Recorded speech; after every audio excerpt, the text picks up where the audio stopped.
Welcome to Opening Bid. I'm Yahoo Finance Executive Editor Brian Sozzi. Now let's make some money and hopefully, get a lot smarter.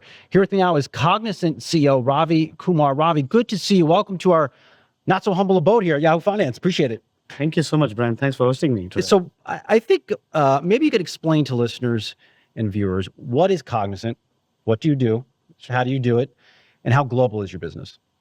Absolutely. Cognizant is just about $20 billion of revenues, globally 350,000 employees.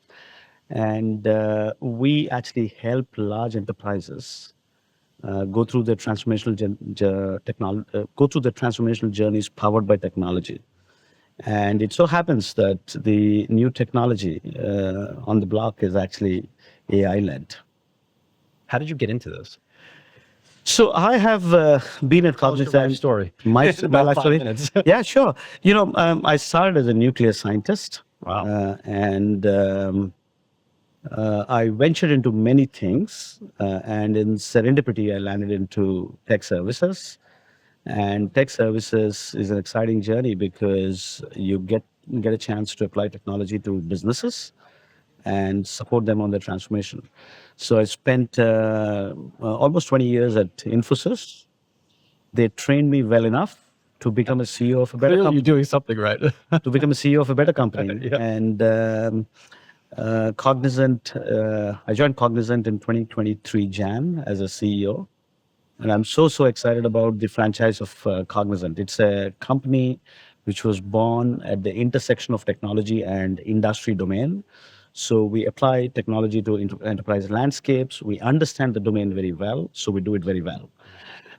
We partner with clients with a very high client centricity, and we have entrepreneurial spirit in our DNA. So that helps us to be innovative, helps us to look at problems, helps us to find problems, and then find solutions which are powered by technology.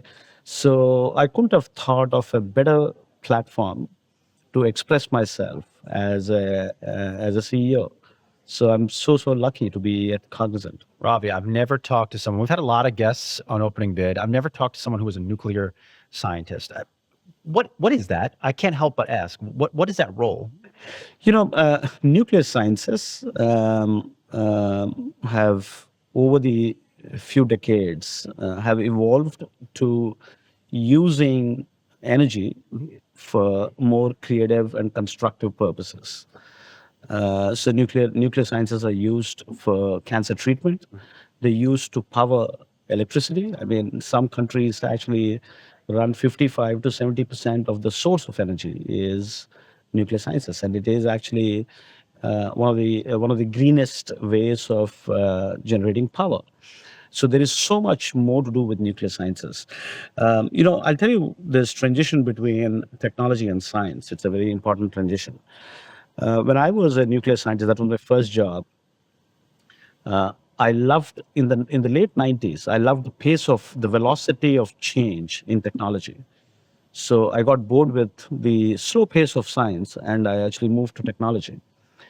And science, in some ways, evolves technology. Just to give you an example, in the early 90s, we had the information age, and the information age was powered by semiconductor manufacturing and advances in semiconductor manufacturing, which was very scientific. We are now in an era where technological advances can actually create more velocity in science. I mean, I could use AI and accelerate the change in biological sciences. And I could use AI to accelerate the change in understanding DNA of humans so that we could better control diseases. So we've gone completely to the other side, where science was influencing technology, and technology is now going to accelerate the advances of science. So that flywheel now makes it very, very fascinating. You have a very big business in India, 255,000 employees. Take us inside that workforce in India. What are they working on? And how do you upskill them for this coming wave of AI? So, the way I see it, Brian, is India is one of the biggest tech hubs in the world. There are 5 million IT professionals who work in India, catering to global businesses. We are the second largest employer in India with 250,000 employees. We are an American firm with a soul in India, and we are the second largest employer. India is going to be the office of the world. It is a very young demographic, and it has a large number of students going to engineering schools. So we tap into that raw talent. We translate that to production grade talent, as I call it, by having training infrastructure, boot camps for school graduates, and we feed that back into our workforce, and then we create technology services. We create technology talent which supports technology embrace into enterprises. India is also one of the most fascinating innovation hubs in the world.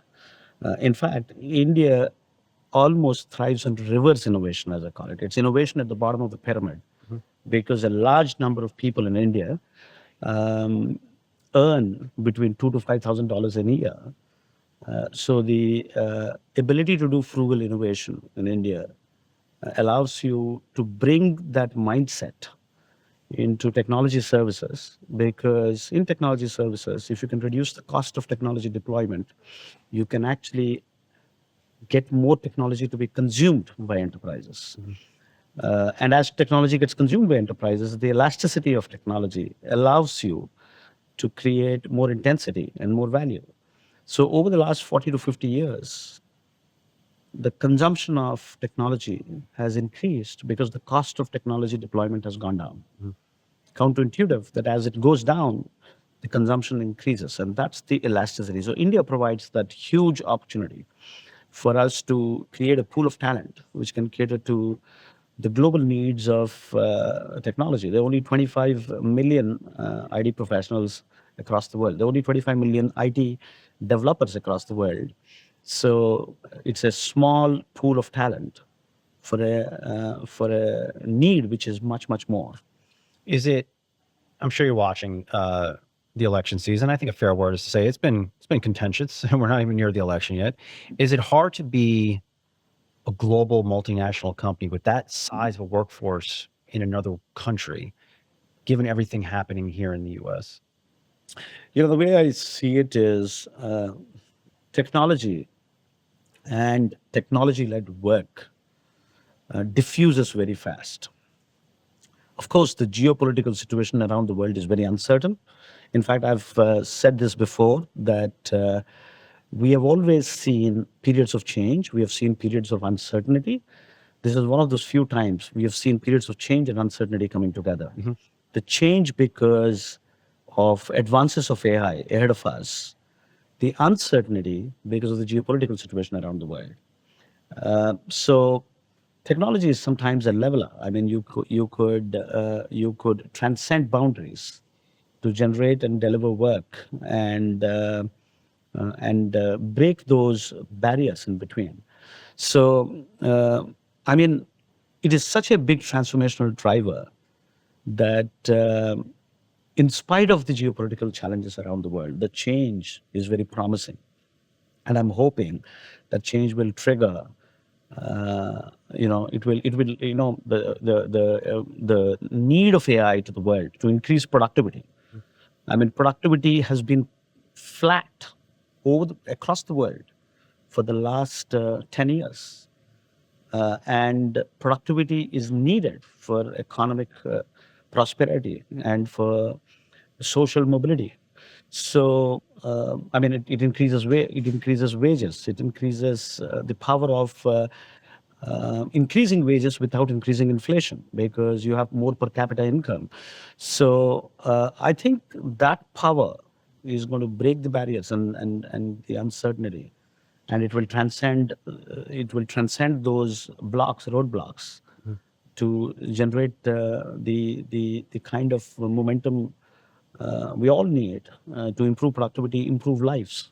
I'm asking all tech CEOs this, and I'll put this question to you. Sure. If former President Trump gets into the White House for 4 more years, how does that his views on immigration policy impact the tech industry. I remember this was a key issue when he was in the White House before, but if there is a further crackdown on this, are you concerned that the tech industry loses that flow of key talent that has been so helpful to their businesses? The way I see it, Brian, is irrespective of the party, immigration policies have to attract the right talent into the country. The foundation of the American dream is all about attracting the right talent and allowing the country's environment to create that upward mobility so that you could explore the opportunities, irrespective of where you come from, irrespective of your background, as long as you have the capability, you should be able to move. Now, the way I also see it is, as much as there is talent globally, which the United States has to attract in some form, there's also a unique opportunity to build talent pools within the US. I mean, the US has some extraordinary universities, but remember, 50% of the US workforce doesn't have an undergrad degree. 20% of the US workforce comes with a community college background. How do we make sure that there is upward mobility? They can see the American dream. And the barriers to movement upwards is not because you don't have an undergrad degree. So how do you create that motion? I think is very important. It's also one of the biggest consumers of technology. And technological jobs actually give you that unique opportunity to create that upward social mobility. So I see the need of, as much as the US to attract global talent, but also to build talent from schools and colleges, also to build apprenticeships, digital apprenticeships, as I call it, in the age of digital. Hold that thought for a second. We're going to go off for a quick break. We'll be right back.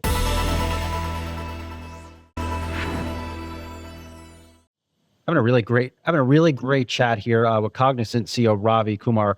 Really, I think a global tech company driving a lot of transformation, of course, a player in AI. Let's talk about that AI. How disruptive is this technology going to be? Here at Yahoo Finance, where we have dove into what it might mean for chip space, what it might mean to jobs. How do you see it at Cognizant? Brian, the way it is today, the value is at the back end of the AI ecosystem. That value will diffuse across the chain. We have seen tech discontinuities in the past. All of them have gone through an S curve. This will be a sharper S curve, and I call it, we're going to see a slow takeoff, but a short runway. It's going to be a slow takeoff, but a short runway. And the reason why this is uniquely different, and the buzz is very different, is because unlike the discontinuities of the past, which only helped the most productive, this is going to help the most to the least productive. We saw that in our own thing. Developers who are in the 50 percentile and below got more productivity improvement than developers who were in the 50 percentile and above. It actually impacts the knowledge worker. Unlike the past, where most technologies automated jobs, this is the one which amplifies human potential. So it's kind of a leveler. The less productive become much more productive. The more productive don't become very productive. So it is kind of a leveler. It kind of bridges the gap. It is uniquely a leveler. It's also a technology which you access through natural language.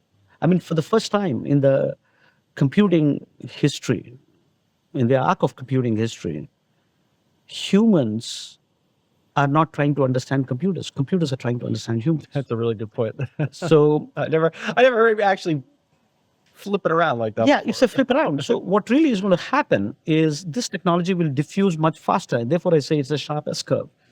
And because it is going to diffuse fast, and it's going to diffuse with human language as the interface, the access of this technology is going to be very high. Equally, you're going to have expertise in your fingertips. Access to good jobs the entry barriers to access to good jobs is going to be knocked down because, I mean, I'll give you an example. If you're an equity research analyst, Which I actually used to be. you So used to be. blow me away. I'm excited about what you. So if you're an equity research analyst, you could borrow algorithmic skills, analytical skills, and you could be a liberal arts major, and you could expand your capability set even without having one. There was nothing. I still remember staying up late at night, handwriting reports like on a piece of paper, like coming out with like buy, sell, and hold recommendations. I mean, it's amazing. So you could lend that expertise for yourself. So it is expertise in your fingertips. If the internet and the mobile revolution was information on your fingertips, this will be expertise on your fingertips. So the profound impact it would do is to education, to healthcare. I mean, education is one of the sectors which probably will have the most impact because you're actually going to lend expertise to people to power themselves. So the pivot to this technology, there was a scientist called Alan Turing who basically spoke about how machines should be made as powerful as humans. That was a flawed theory. Machines should not be made as powerful as humans to replace humans. Machines should be made as powerful to amplify the potential of humans. If we can pivot in that direction, this can create the productivity benefits we are all talking about and create a productivity boom, which in turn can help us to improve wages without increasing prices. What you're talking about, Ravi, is very exciting stuff. You had a good quarter. Your stock has done well. Are you amazed that one of the main thoughts we're hearing now about the economy is that we're nearing a recession? Do you see any signs of that in your business? We've been on in the U.S., I should mention. We've been on a longish period of, I would say, muted growth, if I may. Yes. And it's been unusual. I would say nothing has changed in the last 6 months. It's neither improved nor deteriorated. Hopefully, there's an interest rate cut happening on the way. But certainly, discretionary spend has got impacted because the cost of capital has gone up. If the cost of capital goes up, the first and foremost is every new dollar spent is spent with a justification on a higher hurdle rate. And if the hurdle rate is higher, your business case doesn't stack up. So a lot of projects have been put on hold, and they're waiting for the cost of the cost of capital to go down. So CEOs such as they get excited about a rate cut. I mean, that's absolutely. So equally, what we are doing is one of the reasons why we did well is we are innovatively using AI to reduce the cost of deployment and use that to justify some of those projects to come out. So if you look at our earnings this quarter, we delivered 2% sequentially, and we had 8,000 people less in the company from last quarter to this quarter. So effectively, we were delivering at a lower cost. That was attractive enough to get some of the projects which were on hold to be unlocked, and we kind of gathered, we gained that wallet share. So the more we can continue to do this, the more, as I said, it's a very elastic world. Technology is very elastic. If you reduce the cost of deployment, reduce the cost of technology, you could potentially trigger off some of those projects. I'm not going to ask you to play economist. I'm certainly not an economist, but let's say the Fed does cut rates end of the year, we get 1 or 2. Does that pipeline of business tick up? Do you see instant stuff like your business at Cognizant is going to pick up and you're going to have build more momentum into next year? I think, as a practitioner, I can tell you, we do the run side of the business and the build side of the business. Mm-hmm. The build side of the business is dependent on discretionary. Discretionary is dependent on CapEx spend, and CapEx spend is dependent on what is the cost of capital, and interest rates will reduce cost of capital. So certainly that will trigger a spend cycle. And as it triggers a spend cycle, some of those dollars will go into innovation, and we will capture those dollars. So clearly, today's Cognizant performance is based on what we are seizing from the small spend available and taking away some of our peers' wallet share to us. Sure. But what will happen if the interest rates cut down is we're going to play on a bigger universe of spend. So we will have our own swim lane to grab more. So certainly it's going to help if that happens. I mean, that's going to trigger a discretionary spend, and our industry is dependent on discretionary spend. The markets have become more volatile. When you see a day where the Dow loses over 1,000 points, tech stocks come down a lot. What do you do as a CEO? What is your message to your team? And then secondarily, are you concerned by what we're seeing with tech stocks selling off? Markets, inflation, all are transitionary. Enterprises are permanent. Enterprises are more long-term and permanent. You could get hassled by the volatility on the short term, or you could step back and reflect and say, I'm in for the long term, and therefore let me continue doing what is right for the long term. So the ability to keep the engine running with an eye on the short term, but equally the eye to invest on the medium to long term so that you could create the resilience. In fact, one of the things we did was to invest into a company called Belcan. We have not closed the deal, but we are in the process of closing the deal this quarter. And we bought this company for $1.3 billion. And when the chips are down, you're going to get, you should be a buyer, because you want to leverage what you do to create resilience in the long term. So essentially, we bought an asset which was not in our traditional strength area, which is healthcare and financial services. We bought this in a space of defense and aerospace, and both these sectors are booming. I mean, globally, defense spend has gone up. Sure. Aerospace spend has gone up since COVID, and the buyer is a product engineering team and not as much the CIO. So one of the good things about a downturn is to look for opportunities to create more resiliency in the medium to long term. So this addition to our portfolio is a very good example of how you could create resilience and reduce that volatility by diversifying into other industries and diversifying into other buyer groups. The stock is doing well. The results are doing well. Wall Street seems to really like you as well. What's your biggest secret to success? Can you boil it down to 30 seconds? There are two things I'm passionate about. To be relentless and to stay vulnerable. When you stay vulnerable, you punch above your weight. When you stay vulnerable, you have the humility to be self-aware, and therefore you start to deliver better than what you intend to. So I would, if you have to describe what keeps me running, is being relentless, and that's what I said, intensity, and being vulnerable.